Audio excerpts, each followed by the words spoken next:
Professor's Trivia. Mga kabahagi, noong unang kapanahunan po ay hindi ginagamitan ng anesthetic o pampangimay ang anumang surgery o operasyon para po sa mga sanggol o babies. May mga paniniwala na ang anesthesia daw ay makakapinsala o pwedeng pumatay sa bata. Naniniwala din ang mga dalubhasa noon na dahil mga babies naman ay hindi sila makakaramdam ng anumang sakit, lalo na kung hindi maiiwasan na isailalim sa operasyon.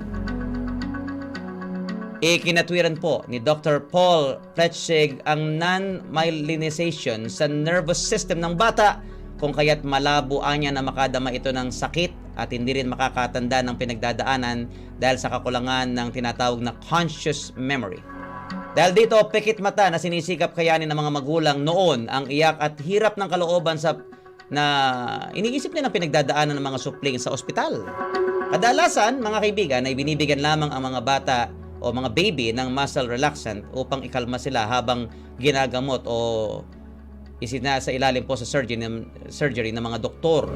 Gayunman, noong taong 1987 ay nahinto ang ganitong gawain dahil sa pahayag ng American Academy of Pediatrics.